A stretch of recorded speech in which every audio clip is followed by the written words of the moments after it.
On Christmas Eve, many years ago, I lay quietly in my bed. I did not rustle the sheets. I breathed slowly and silently. I was listening for a sound a friend had told me I'd never hear. The ringing bells of Santa's sleigh. There is no Santa, my friend had insisted, but I knew he was wrong. Late that night, I did hear sounds, though not of ringing bells. From outside came the sounds of hissing steam and squeaking metal. I looked through my window and saw a train standing perfectly still in front of my house.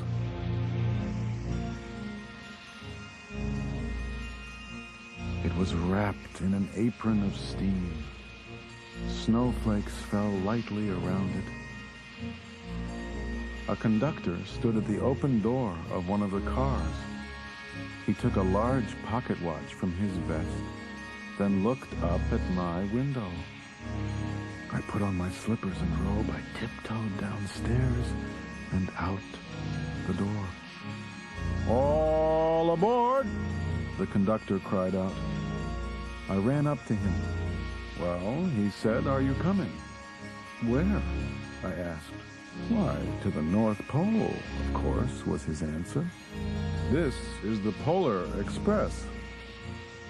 I took his outstretched hand and he pulled me aboard.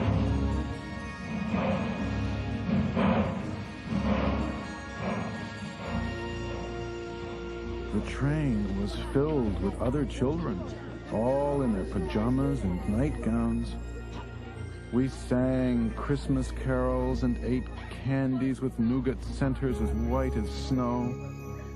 We drank hot cocoa as thick and rich as melted chocolate bars. Outside, the lights of towns and villages flickered in the distance as the Polar Express raced northward.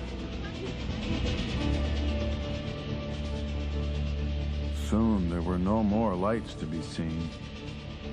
We traveled through cold, dark forests where lean wolves roamed and the white-tailed rabbits hid from our train as it thundered through the quiet wilderness.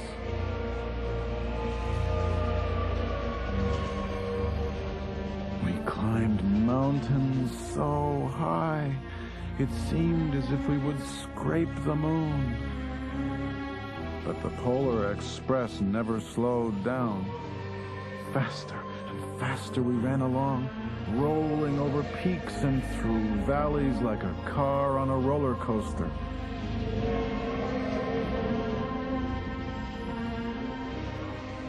The mountains turned into hills, the hills to snow-covered plains.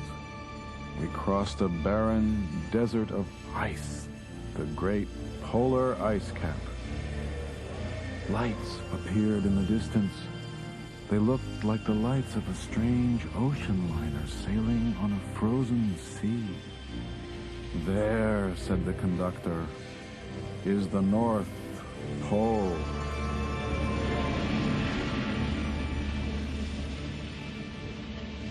The North Pole.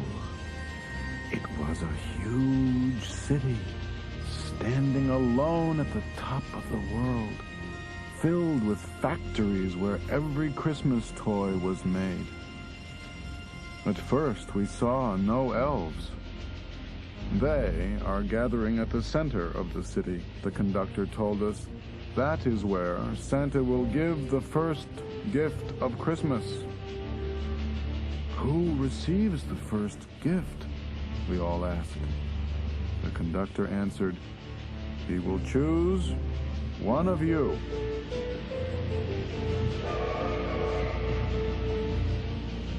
"Look!" shouted one of the children, "the elves!" Outside we saw hundreds of elves. As our train drew closer to the center of the North Pole, We slowed to a crawl, so crowded were the streets with Santa's helpers. When the Polar Express could go no farther, we stopped and the conductor led us outside.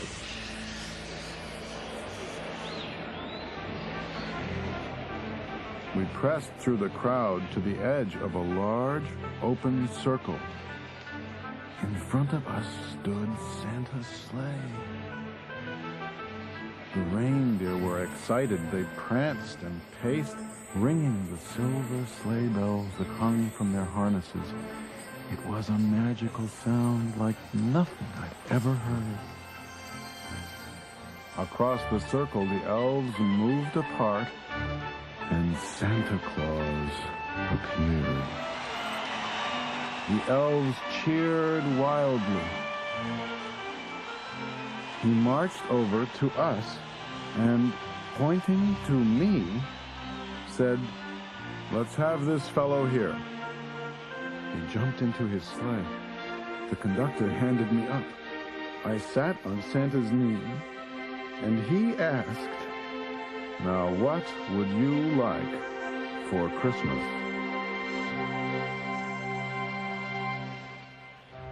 I knew that I could have any gift I could imagine.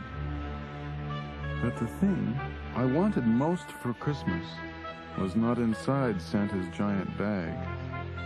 What I wanted more than anything was one silver bell from Santa's sleigh. When I asked, Santa smiled.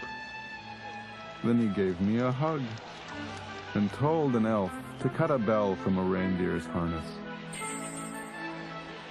The elf tossed it up to Santa. He stood holding the bell high above him and called out, "The first gift of Christmas!"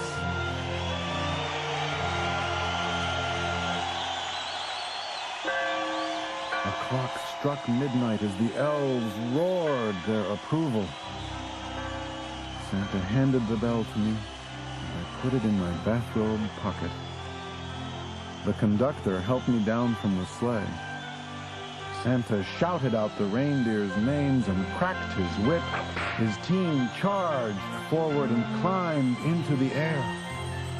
Santa circled once above us, then disappeared in the cold, dark, polar sky.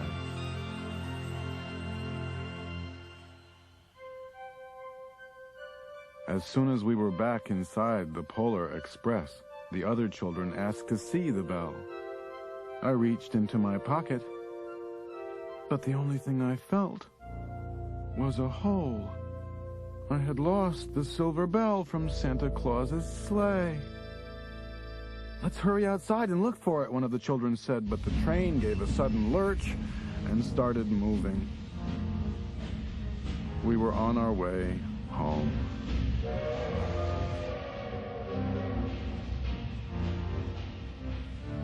It broke my heart to lose the bell.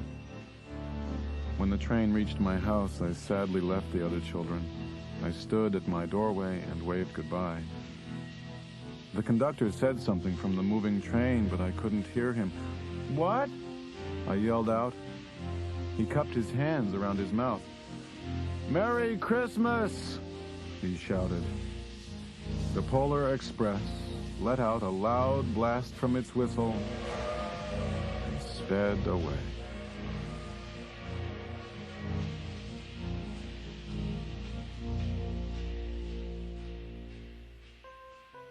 On Christmas morning, my little sister, Sarah, and I opened our presents. When it looked as if everything had been unwrapped, Sarah found one last small box behind the tree. It had my name on it. Inside was the silver bell. There was a note. "Found this on the seat of my sleigh. Fix that hole in your pocket. Signed, Mr. C." I shook the bell. It made the most beautiful sound my sister and I had ever heard. But my mother said, "Oh, that's too bad." "Yes," said my father, "it's broken." When I'd shaken the bell, my parents had not heard a sound.